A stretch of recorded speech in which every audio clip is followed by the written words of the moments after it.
A new BBC documentary series will give us unprecedented insight into the lives of some of Africa's magnificent felines. Over 6 months, a camera team followed a group of big cats day and night in an area rarely visited in Botswana. New technology means the team can follow the cats' movements more closely than ever before, including some close encounters with the crew themselves.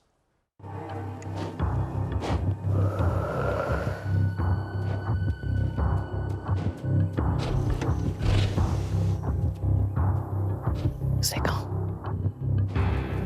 Oh my God. She's ready to go. My heart rate was through the roof. This does not happen a lot. That was crazy, wasn't it? This is a military-grade thermal imaging camera. We're going to be able to see things in a completely different light and tell stories in a completely different way.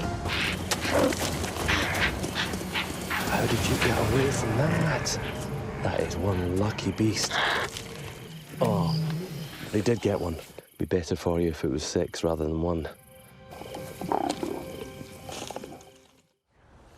Well, we're joined now by Anna Dimitriadis and Gordon Buchanan, who are 2 of the wildlife cinematographers on the show. Welcome to you both. I mean, that was quite a nerve-wracking encounter, wasn't it?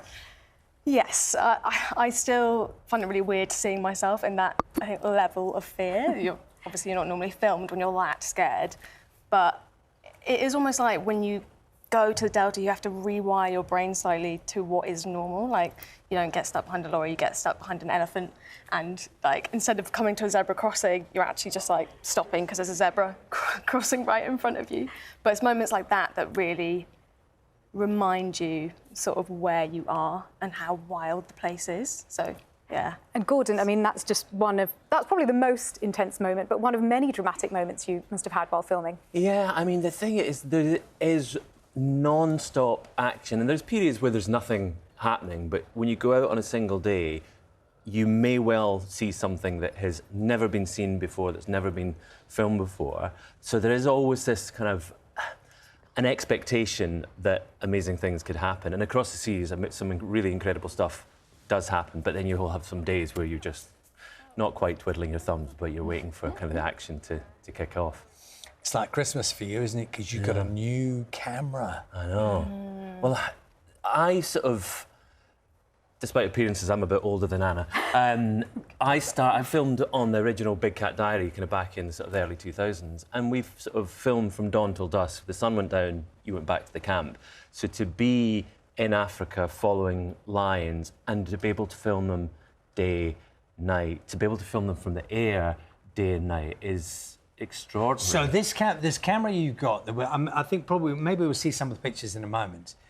This can let you see more than the lions can see. So when they're hunting at night, you can look at the plane there and you can see their prey before, certainly before the prey see the lions themselves. There's some of the images here. Some of it there. Well, you never have the advantage, or until, I suppose, sort of thermal technology, you don't have the advantage over the lions because their eyes are incredible at night time. So what are we seeing here? Just so this is subadult males that are trying to hunt some antelope, and you can see, obviously, can see me, but the antelope can't see the lions. The lions, with their eyesight, they know that the antelopes are there. They can hear them, but that is a pitch black night. So there's nothing. You can barely, without the camera, you can't see your hand in front of your face. So it does open, it completely opens the whole nighttime world up to kind of, you know, everything that happens. And Anna, that's what's so key about it being 24/7, isn't it? Because lions and leopards are nocturnal, mostly active at night. So this opens up a whole world, as Gordon said. Exactly, and quite often you'll be with the lions for like maybe 20 hours a day, and they'll do nothing, and then just as the sun dips, they're like, OK, now we're going to go and do something. And yeah, traditionally you'd have had to just be like, OK, I've got to go back to camp now. Now we're with them, and they do some utterly bizarre things at night. It's like they almost come alive at night. Is there anything remarkable that you learnt about them? Because these are species that have been studied and filmed for years and years. Was there anything new that emerged to improve our understanding of these creatures?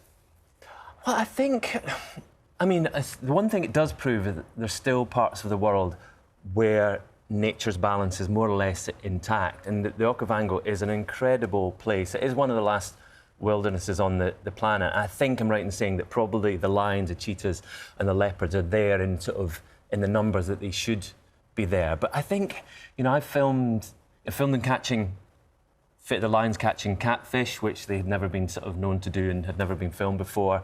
I think every single day is completely different. There's sort of, and the exciting thing about it is that you go out and in the knowledge that you may well see something that no one has ever seen before. And the world that I work in, if I bring a hot cup of tea in here, health and safety, is that okay? You've got to check everything. How does it work in the world that you're working in? Because there's a scene, isn't there, where you've been filming all day and you want to sleep out in order to get more footage. So you're literally sleeping out and there are lions in the immediate vicinity, and I think you cook up spaghetti bolognese or something and you're a bit worried that they might be drawn to you. I mean, that just sounds incredibly risky. Why didn't you go back to your base and just be more secure? I think being able to spend a night out in the bush is actually kind of key to being in that environment, because you are then able to... Basically, you can be sleeping on top of your vehicle. In the middle of the night, you'll hear a lion calling to, the north. And so then in the morning, that dictates where you're going to be going that day. So actually, being around them the whole time is really helpful, because you're going to be with them, but also allows you to see things you wouldn't have seen in the past. But do you have a health and safety person? Of course we do. No, yeah, I mean, and it's, I suppose, it's not even potential, it's a perceived risk. And I had one of the biggest lions stop as close as you are to me. There is nothing between us but air. There's no door on the vehicle, and it stops and looks at me. You think, for most normal people, you think, how can you stay safe that close to one of the world's top predators? It's just that they do not associate people and vehicles with food. It's sort of, they've grown up in a world where they've been filmed, sort of most of them from birth. So the vehicle and the people in it it's like a mobile termite mound or a tree. It's kind of inconsequential to them. So that's how you can stay. I mean, okay, I want more in this. It's a bowel loosening moment when they do stand that close. But so we saw that clip of you in your Land Rover when what's it like looking eye to eye with an animal like that? And you can presumably hear its breath. It can knows all about you. Yeah, the blood sort of just drains from your face a little bit, and you do feel like your spider senses start tingling. But they're so beautiful and incredible, and I feel like seeing them that close just makes that all the more clear. And yeah, I mean, obviously we get scared, but we're also working with a team of experts that do it all year round, their whole life. I don't scared. Not that you'll admit on it. You mentioned Big Cat Diary, which is something I was obsessed with watching when I was younger, and there is something quite enduring about the appeal of these creatures to the public. I mean, you can see just from the images around us how cute the cubs are. But what is it, do you think, that keeps people coming back and watching documentaries about African big cats in particular? I think all cats are one of the most favourite group of animals. I think when it comes to wild animals, big cats are people's favourites. And I think because they are iconic, they're majestic, they're engaging, they're kind of emblematic. So people are fascinated by them. And I think with Big Cats 24/7, with us, we're really immersed in their lives, and we do film them 24/7, and we learn so much about, in the time that we're there, we know more about the lions, the leopards and the cheetahs than we do about our own families, that we're just sort of completely wrapped up in their world. And I think people will, we don't have to make people fall in love with big cats, they already do. And I think I think this series is going to blow people's minds. It is quite incredible. It blew my mind. Lovely to see you both here today. Thank you very much. Big Cats 24/7 starts this Sunday at 8 o'clock on BBC Two. That's right. And the first episode sees a huge wildfire threatening the resident big cats and the team. Are they okay? We all made it. Oh, Okay. Yeah. No spoilers, but that's good to hear. That's reassuring.